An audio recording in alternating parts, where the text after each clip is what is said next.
So hello students, आज हम आपके इंग्लिश फर्स्ट फ्लाइट का चैप्टर नंबर 6 100 ड्रेसेस 2 का कंटिन्यूएशन कर रहे हैं।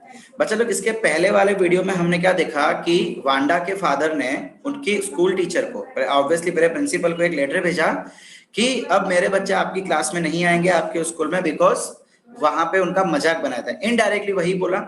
अब टीचर ने सबको ये कहानी सुनाई, मतलब सबको स्टोरी बताई, आई मीन लेटर उसका सुनाया, एंड ये कहा कि उम्मीद करती हूँ कि रूम नंबर 13 में से, मतलब उनकी क्लास में से किसी भी बच्चे ने जानबूझ के वांडा का दिल नहीं दुखाया होगा।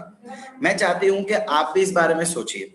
मतलब यहाँ पे टीचर ने बिना बच्चों को ब्लेम किए इनडायरेक्टली उन पे ब्लेम डाल दिया था, और वही चीज हुई कि मैडी और पैगी को उस चीज का अफसोस हुआ, एंड उन्होंने डिसाइड किया कि हम स्कूल के बाद उससे मिलने जाएंगे, माफी मांगेंगे, एंड उसको ये बताएंगे कि भाई प्राइज आप जीत चुके हैं, तो स्कूल छोड़ के मत जाइए। अब वो निकल गए कहाँ पे, बोगिन हाइट्स की तरफ। लेकिन जब वो वहां पहुंचे तो वहां पे उनको घर तो मिला। घर कैसा था? शैबी था। शैबी मतलब साफ था, लेकिन अटपटी चीजें थी। अटपटी मतलब कि कोई भी चीज कहीं भी रखी हुई थी। उन्होंने दरवाजा खटकाया, कोई नहीं खोला, किसी ने कुछ जवाब नहीं दिया। घर के पीछे गए, फिर भी किसी ने जवाब नहीं दिया। इन शॉर्ट उन्होंने कोशिश की, वो बहुत अफसोस कर रहे थे, चाहते थे माफी मांगना, बट ऐसा कुछ भी हुआ नहीं। एंड यहाँ पे एक चीज कही गई थी कि उसके गार्डन को देख के मैडी को उसके ब्लू ड्रेस के बारे में याद आ गई, जो कि साफ थी लेकिन शैबी थी। Okay, so let's continue. There was no doubt about it. The Paternoskis were gone. How could they ever make amends? They turned slowly and made their way back down the hill. Well, anyway, said Peggy, she is gone now, so what can we do? Besides, when I was asking her about all her dresses, she probably was getting good ideas for her drawings. She might not even have won the contest otherwise. अब वो क्या बोले कि अब इसमें कोई doubt नहीं है कि पेटरनोस्किस, मतलब उनकी पूरी फैमिली यहाँ से जा चुकी है। How could they make ever make amends? देखिए, अमेंड का मतलब क्या होता है? To show that one is sorry. मतलब वो कह रहा है कि अब ये लोग कैसे बताएंगे, कैसे उसको बोलेंगे कि हमें पछतावा फील हो रहा है। अमेंड का मतलब किसी के लिए सॉरी फील होना या पछतावा फील होना। दे टर्न स्लोली, धीमे से घूमे, एंड वापस अपने रास्ते घर को जाने लगे। और रास्ते में पैगी बोल पड़ी, वेल चलो जो भी हो, अब वो जा चुकी है, अब हम कुछ भी कर नहीं सकते। What can we do? Besides when I was asking her, अब वो है ना अपने आप को ही बताना चाह रही कि देखो कहीं ना कहीं हमने उसका अच्छा किया है। पैगी क्या बोल रही है कि देखो, मैं उसको हर बार ड्रेसेस के बारे में बोलती थी तो उसको ड्रेसेस के बारे में न्यू न्यू आइडियाज आते थे, और उसी के कारण उसने इतनी सुंदर ड्राइंग्स बनाई। अगर मैं उसको पूछती नहीं, उसको आइडिया आते नहीं, तो वो तो ये कॉन्टेस्ट जीतती ही नहीं। इन शॉर्ट, गलती की लेकिन पर्दा डालने की कोशिश। Made turn this idea carefully over in her head, for if there were anything in it, she would not have to feel so badly. But that night, she could not get to sleep. She thought about Wanda and her faded blue dress and little house she had lived in. अब मेडी को मतलब थोड़ा तो realise हुआ, मतलब जो पैगी ने कहा ना कि चलो हमारे वैसे एटलीस्ट वो गेम तो जीत गई, भले जो भी हुआ हो। तो इस चीज की वजह से मेडी थोड़ा शांत हो गई थी कि हाँ यार चलो, if there were anything in it she would not have to feel, मतलब अगर कुछ भी थोड़ा सा भी अच्छा हुआ हो ना, तो इसको इतना बुरा मानने की जरूरत नहीं है, ऐसा मेडी को रियलाइज हुआ। लेकिन उस रात वो सो नहीं पाई, वो बस वांडा, उसकी ब्लू ड्रेस, उसके घर के बारे में ही सोचे जा रही थी। And she thought of the glowing pictures those 100 dresses made, all lined up in the classroom. At last, Mary sat up in the bed and praised her forehead, tied in her hands, and really thought this was the hardest thing she had ever done. After a long, long time, she reached an important conclusion. अब भाई वो एक के बाद एक सोच, एक के बाद एक सोच उसके दिमाग में आ ही रहा था। फिर उसके दिमाग में आया वो ड्रेसेस के बारे में, जो इतना ग्लोइंग डायग्राम्स जो वांडा ने बनाई थी, जो क्लासरूम में एक साथ पड़ी हुई थी। एट लास्ट कंटाल के मेडी अपने बेड पे बैठ गई, अपना फोरहेड, अपना सर पकड़ के दबाने लगी, ताकि ये जो थॉट्स उसके दिमाग में आ रहे वो आना बंद हो जाए। And this was the hardest thing she had ever done, मतलब कि सबसे मुश्किल चीज ये थी जो वो कर रही है कि भाई इन सोच को बंद करना। बहुत बहुत समय, बहुत कुछ सोचने के बाद फाइनली एक कंक्लूजन पे वो पहुंची। क्या? She was never going to stand by and say nothing again. भाई उसने सोच लिया था कि अब जो भी हो जाए, मैं ऐसी किसी भी हरकत में पैगी या किसी भी लड़की के साथ खड़ी नहीं रहूंगी, एंड ऐसा कुछ भी गलत बोलूंगी नहीं। If she ever heard anybody picking on someone because they were funny looking or because they were strange names, she would speak up. अगर वो सुनेगी कभी किसी को मजाक बनाते हुए, पिकिंग ऑन समवन मतलब किसी का मजाक बनाना किस ग्रुप में या पर्सनली, तो मैं अब चुप नहीं बैठूंगी, चाहे वो मजाक किसी के लुक को लेके हो या किसी के ड्रेस को लेके हो या किसी के नाम को लेके हो. Even if it meant losing Peggy's friendship, भले मैं पैगी की दोस्ती तोड़नी पड़े, मैं तोड़ दूंगी, लेकिन मैं अब चुप बैठूंगी नहीं. She had no way of making things right with Wanda, but from now on she would never make anybody else that unhappy again. भाई अब वांडा को मनाने का या वांडा के साथ जो प्रॉब्लम हुई है उसको सॉल्व करने का तो कोई जरिया नहीं है उसके पास, बट यस किसी और को मैं हर्ट नहीं करूंगी. On Saturday, Maddie spent the afternoon with Peggy. They were writing a letter to Wanda Petanowski. It was just a friendly letter telling about the contest and telling Wanda she had won. They told her how pretty her drawings were, and they asked her if she liked where she was living and if she liked her new teacher. अब शनिवार के दिन दोपहर में Maddie और Peggy साथ में ही थे. उन्होंने सोचा कि चलो एक लेटर लिखते हैं वांडा को. वो एक फ्रेंडली लेटर था, मतलब उसमें कुछ ऐसा सॉरी या बहुत ज्यादा कुछ नहीं था, जस्ट उसका हालचाल पूछने के लिए एंड उसको बताने के लिए. देखो, टेलिंग अबाउट द कॉन्टेस्ट मतलब जो कंपटीशन हुआ एंड वो जीत गई उसके बारे में बताने के लिए एक लेटर लिख रहे थे. उस लेटर में उन्होंने ये भी लिखा कि उसकी ड्राइंग्स बहुत सुंदर थी. उन्होंने ये भी पूछा कि अब वो कहाँ रह रही है. Ask her if she like where she was living, वो जहां रह रही है क्या उसको पसंद है, क्या उसकी नवी टीचर उसको पसंद है. They had mean to say they were sorry. देखो, उन्होंने लेटर में कहीं पे भी ये नहीं लिखा कि हम तुमसे माफी मांगते हैं. हाँ, लेकिन जो चीजें वो लिख रहे थे उसका मतलब यही था, डायरेक्टली नहीं बट इनडायरेक्टली, कि that we are sorry. But it ended up with them just writing a friendly letter, the kind they would have written to any good friend, and they signed it with lots of X's for love. अब भाई उन्होंने बहुत मतलब sorry लिखा नहीं, but finally एक simple writing से वो लेटर को खत्म किया. बहुत ही काइंड वर्ड्स, मतलब कि किसी की बहुत रिस्पेक्ट करते हो ऐसे वर्ड्स का उसमें यूज किया गया था. एंड लास्ट में lots and lots of love लिख के नीचे अपने खुद की साइन कर दी. They mailed the letter to Bogin Heights, writing please forward to the envelope. Bogin Heights पे भेज दिया एंड उस पे लिख दिया कि प्लीज फॉरवर्ड, मतलब कि जहां उनको चाहिए वहां तक पहुंचा दिया जाए. अब चलो देखो, उनको पता नहीं था कि ये लेटर वांडा को मिलेगा कि नहीं मिलेगा. जो जूना घर था वांडा का, उन्होंने तो वहां पे लेटर लिखा. अब वो सच में वहां पे रह रही है कि जा चुकी है इनको पता नहीं है, बट जस्ट इन्होंने ट्राई किया. Days passed and there was no answer. देखिए, but the letter did not come back, so maybe Wanda had received it. Perhaps she was so hurt and angry that she was not going to answer. You could not blame her. अब उन्होंने ये सोचा कि यार बहुत दिन हो गए, कोई आंसर मिला नहीं, कोई लेटर दोबारा आया नहीं, तो हो सकता हो कि शायद वांडा को वो लेटर मिल गया हो, शायद वो इतना दुखी और इतना गुस्सा हो कि वो आंसर देना ही ना चाहती हो. एंड वो अपनी जगह पे बिल्कुल सही है. Weeks went by and still Wanda did not answer. Peggy had begun to forget the whole business, and the Maddie put herself to sleep at night, making speeches about Wanda, defending her from great crowds of girls who were trying to tease with her. देखिए, अब एक हफ्ता हो गया, कई हफ्ते हो गए, लेकिन कोई जवाब आया नहीं. पैगी तो ये सारी चीजें भूलना शुरू हो गई. मैडी जिसको रात को नींद नहीं आती थी, अब वो रात को सोने लगी है, लेकिन हमेशा वांडा के बारे में कुछ बोल के कि काश तुम इधर होती, काश तुम ऐसा होता, मैं तुम्हें माफी मांगती, कुछ होने नहीं देती, ऐसी चीजें वो स्पीच करती है. देखो, defending her from great crowds of girls. Crowds मतलब भीड़.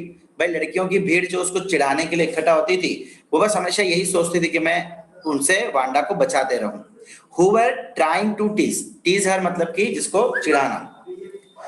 How many dresses you have got?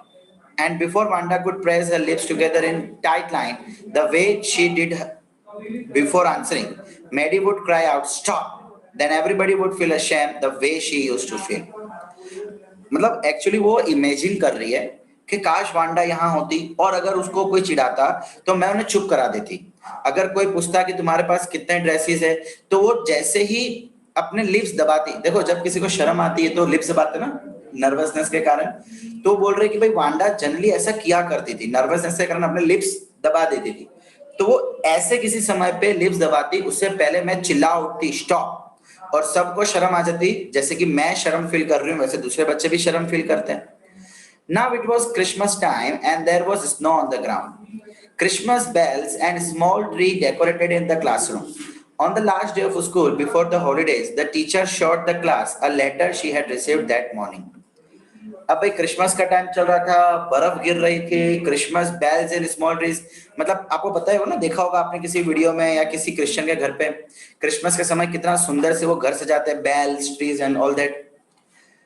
अब on the last day of school, मतलब क्रिसमस की उनको कुछ वैकेशन मिलती थी, तो वैकेशन के मतलब शुरू होने के पहले स्कूल के आखिरी दिन पे टीचर ने एक लेटर दिखाया जो उसी मॉर्निंग टीचर को मिला था. You remember Wanda Paternoski, the gifted little artist who won the drawing contest? Well, she has written me and I'm glad to know where she lives because now I can send her medal. I want to read her letter to you. पूरी class के सामने बोला कि भाई क्या तुमको याद है एक वांडा पेटर्नोस्की करके एक लड़की हमारे पास थी जो कि गिफ्टेड आर्टिस्ट, पता ना गिफ्टेड मतलब भगवान का गिफ्ट दिया था भगवान ने उनको, जिन्होंने इतनी अच्छी ड्राइंग बना के कॉन्टेस्ट जीत लिया था. वेल उसका लेटर आया है एंड मुझे खुशी है कि अब मुझे पता है कि वो कहाँ रहती है, ताकि क्योंकि मैं उसे अब मेडल वगैरह भेज सकती हूँ. और वही लेटर मैं आप सबको पढ़ के सुनाना चाहती हूँ. The class set up with sudden interest and listen intently. एकदम साइलेंट हो गई और एकदम ध्यान से सुनने लगी पूरी क्लास.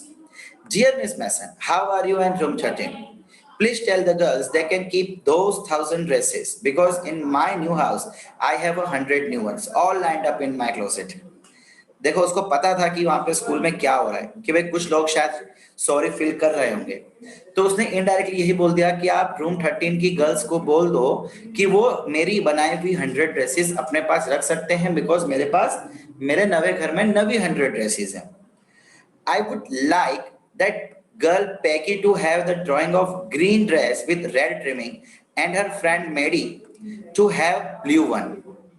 अब उसने लेटर में क्लियर लिखा कि जो ग्रीन ड्रेस है मैं चाहती हूँ कि वो पैगी ले जाए विथ रेड ट्रिमिंग, मतलब रेड कलर की कुछ कटिंग्स कट करके उस पर रेड की कुछ पट्टी वट्टी होगी, एंड दूसरी ब्लू कलर की ड्रेस जो मैं चाहती हूँ कि मैडी ले जाए. For Christmas, I miss that school and my new teacher does not equalize with you. Merry Christmas to you and everybody. भाई इस क्रिसमस पे मैं आप सबको बहुत याद कर रही हूँ, एंड हाँ मेरी नवी टीचर आपके जितनी अच्छी नहीं है, मतलब देखो does not equalize with you मतलब आप जैसी नहीं है वो. Whatever, Merry Christmas. On the way home from school, Maddie and Peggy held their drawings very carefully. All the houses had wreaths and holly of the windows. Outside the grocery store, hundreds of Christmas trees were stacked, and in the window, candy peppermint sticks and the cornucopias of shiny transparent paper were strung. अब देखो, अब finally वो अपनी drawings लेके दोनों Maggi और paddy अपने अपने घर जा रहे थे. जब घर जा रहे थे तो उन्होंने देखा कि सब घरों में डेकोरेशन किया हुआ है. भाई आज भी अगर आप क्रिसमस के समय कनाडा अमेरिका चले जाएंगे ना तो आपको ऑलमोस्ट घर वहां पे डेकोरेटेड मिलेंगे. All the houses had wreaths and Holi in the Windows, मतलब सजे हुए थे, एंड होली चीज मतलब उनके धर्म से रिलेटेड जो क्रॉस होता है ना वो आपको घरों के बाहर विंडोज पे देखने को मिलेगा ही मिलेगा. Outside the grocery stores hundreds of Christmas trees were stacked. मतलब ग्रोसरी स्टोर वो भी छोटे ट्रीज बेचते थे, तो ऐसे 100 जितने ट्रीज उसके बाहर लटके हुए थे. And in the window candy peppermint, क्या क्या लटका था, और कैंडी पेपरमिंट अगर आपको पता हो तो वो चॉकलेट भी बांध के टंगाते थे. पेपरमिंट मतलब सिंपल गोलियां, इक्लेस टाइप की चॉकलेट नहीं, गोलियां जिसको हम चूसते हैं वैसी गोलियां भी वो लटकाते थे. एंड डेकोरेटिव कंटेनर्स यानी कि कॉर्निकॉपस, एक मतलब एक डेकोरेट करने की एक पट्टी आती थी, जो शाइनिंग पट्टी हमारे यहाँ होती है ना, वो फ्लावर की बनी हुई होती है. It's a kind of decorating material. Where strung मतलब उसको डोरी से बांध दिया जाता था. The air smelled like Christmas and light shining everywhere reflected different colors on the snow. भाई जैसे हम दिवाली मनाते ना दिए से, सीरीज से, लाइटों से, वैसे ही आउट ऑफ इंडिया क्रिसमस मनाया जाता है. एंड बर्फ है भाई, सब जगह बर्फ है, पूरी सरफेस व्हाइट है, तो इस पे सारा चीजें लाइटें चमक रही है. Boy, said Peggy, this shows she really likes us. It shows she got our letter, and this is their way, her way of saying that everything's all right, and that's that. अब भाई पैगी बोल रही है boy.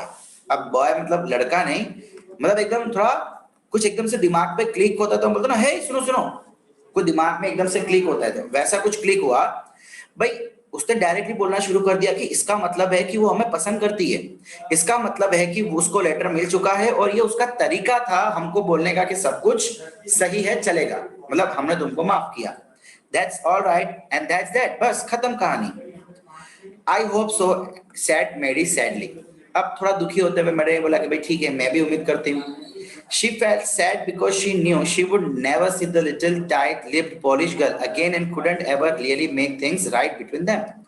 Maddie इसलिए उदास होकर बोल रही थी बिकॉज उसे पता था कि वो इस tight lipped polish girls, polish मतलब शर्माती हुई, अपने लिप्स दबाती हुई ये जो लड़की है इसको दोबारा मिल नहीं पाएगी, एंड कभी भी उनके बीच की जो गलतफहमी है वो दूर नहीं हो पाएगी. She went home and she pinned her drawing over a torn place in the pink flowered wallpaper in the bedroom. The shabby room came alive from the brilliancy of the colors. अब Maddie गई, उसने क्या किया अपने घर पे ना एक वॉलपेपर उसका फटा हुआ था. Pinned her drawing over torn place, मतलब वॉलपेपर किसी एक जगह से फटा हुआ था, टॉन, उसके ऊपर जाके उसने ये ड्राइंग को पिन कर दिया, मतलब लगा दिया. द शैबी रूम मतलब पूरा बिखरा हुआ रूम था, वो अलाइव मतलब जगमगाने लगा भाई, मतलब एक बहुत एक ड्राइंग रंग बेरंगी ड्राइंग काफी रूम को सजा रहा था. Mary sat down on her bed and looked at the drawing. She had stood by and said nothing, but Wanda had been nice to her anyway. अब भाई वो जाके पलंग पे बैठी, ड्राइंग को देखा एंड फिर से खड़ी हो गई, कुछ बोला नहीं, but Wanda had been nice, मतलब कि सोचने लगी कि यार वांडा कितना अच्छी है, हमने बुरा किया लेकिन फिर भी उसने हमको ये चीज gift the. Tears blurred her eyes. She gazed for long time at the picture. वो लंबे समय तक पिक्चर को देख रही है, एंड देखते देखते उसकी आंखों में आंसू आ गए. जैसे इस समय मेरे सामने बैठे हुए लड़के में आंसू आ रहे हैं, वैसे ही उसके आंखों में भी आंसू आ गए. Then hastily she rubbed her eyes and studied it intently. Hastily मतलब उसने कुछ ऐसा देखा कि hastily बहुत ही उतावल से उसने अपनी आंखों को रब किया एंड वापस ड्राइंग को देखने लग गई. The colors in the dresses were so vivid that she had scarcely noticed the face and the head of the drawing. भाई वो कलर्स इतने प्यारे थे ना कि चेहरा तो देखने का उसको मौका ही नहीं मिला. Were so vivid, vivid मतलब एकदम ब्राइट, एकदम चमकदार थे कि चेहरे पे तो नजर ही नहीं गई. But it looked like her, and जब उसने चेहरा देखा तो वो लड़की का चेहरा जिसने ब्लू ड्रेस पहनी थी वो और कोई नहीं, वो चेहरा तो मैडी का ही था. Maddie, it really looked like her own mouth. Why it really looked like her own self. Wanda had really drawn this for her. Excitedly, she ran over to Peggy's. अब वो सोचने लगी कि यार इसका चेहरा मेरा जैसा क्यों, मतलब क्यों वांडा ने मेरा चेहरा वहां पे ड्रॉ किया, क्या वो शुरू से हमको एक गिफ्ट करना चाहती थी. और वो यही कुछ मतलब अपनी एक्साइटमेंट दिखाने के लिए तुरंत ही पैगी के घर भागी. Peg, let me see your picture. What's the matter? asked Peggy as they clattered up to her room, where Wanda's drawing was lying face down on the bed. Maddie carefully raised it. अब घर गई, बोला कि मुझे तुम्हारी picture देखनी है. अब पैगी बोले क्यों भाई क्या हो गया? What's the matter? As they clattered मतलब कि वो यही पूछते पूछते ऊपर चढ़ने लगी, घर के ऊपर जाने लगी जहां पे पैगी ने अपने पलंग पे वो ड्राइंग रखी हुई थी. देखो यहाँ पे बोला was lying face down, मतलब जो ड्राइंग का जो फ्रंट पार्ट है वो पलंग की तरफ था. मैडी ने धीमे से उसको उठाया. Look, she drew you. That's you, she exclaimed, and the head and the face of the picture did look like Peggy. वो देख के चौंक गई और उसने पैगी को बताया कि देखो पैगी ये तो तुम हो, वांडा ने तुम्हें ड्रॉ किया है यहाँ पे. What did I say? said Peggy. She must have really liked us anyway. देखा मैंने क्या कहा था. हम बोलते हैं ना भाई जब कोई हमारी चीज सही हो जाती है तो पैगी भी कहे देखो देखा था ना मैंने देखा ना मैंने क्या कहा, वो हमें सच में पसंद करती है. Yes, she must have agreed Maddie. She blinked away the tears that came every time she thought of Wanda standing alone in that sunny spot in the schoolyard, looking stolidly over at the group of laughing girls after she had walked off. After she had said, sure, 100 of them all lined up. मतलब जब पैगी ने कहा कि देखो वो सच में पसंद करती तो इस बार मैडी को यकीन हो गया कि हाँ यार उसने हमारी ड्राइंग की है, पहले से करके रखी है, मतलब उसे वो हमको ये देना चाहती थी, मतलब उसको हमसे नाराजगी नहीं है। एंड इतना ही सोचते हुए उसने अपने आंसू पोंछे। एंड जो उसके दिमाग में हमेशा ख्याल रहता था ना कि वो स्कूल यार्ड में धूप में अकेली खड़ी है, looking stolidly over at the group of, मतलब जो लड़कियां हंस रही है, हमेशा ना मैडी को ये ख्याल आता था वांडा का कि जब उसको चिढ़ाया जाता था, वो थॉट अब उसके दिमाग से क्लियर हो गया। After she had said and finally उसने कहा कि हाँ 100 of them all lined up, मतलब सच में उसके पास 100 ड्रेसेस थे एंड सच में सारे के सारे एक ही लाइन में पड़े हुए थे। ओके बच्चा लोग, तो यहाँ पे हमारा ये चैप्टर कंप्लीट होता है और ये चैप्टर हमें बहुत कुछ सिखा के जाता है। एक्चुअली ऐसा सिखा रहा है कि सबसे पहले तो आप किसी ऐसे को चिढ़ाओ मत जो आपका फ्रेंड नहीं है। देखो जब तक वो चिढ़ा रहे थे तब तक तो मैं वांडा उसकी फ्रेंड थी नहीं, ठीक है, और अगर आप चिढ़ाते हो तो भी एक लिमिट में चिढ़ाओ। ऑब्वियसली फ्रेंड्स के बीच में थोड़ी बहुत मस्ती, थोड़ा बहुत चिढ़ाना वगैरह होना चाहिए, बट एक लिमिट में। कहते हैं ना कि कोई भी चीज अगर ओवर लिमिट हो जाए तो वो अच्छा नहीं है, फिर वो प्यार ही क्यों ना हो। सिमिलरली आपका कितना भी क्लोज फ्रेंड क्यों ना हो, बट अगर आप उसको ओवर लिमिट में चिढ़ाएंगे तो वो कहीं ना कहीं आपको ही घातक बनेगा। ठीक है बच्चा लोग, तो बाबा बलजीत सिंह का प्रवचन यहाँ पे खत्म होता है एंड फाइनली हम चैप्टर को एंड करते हैं।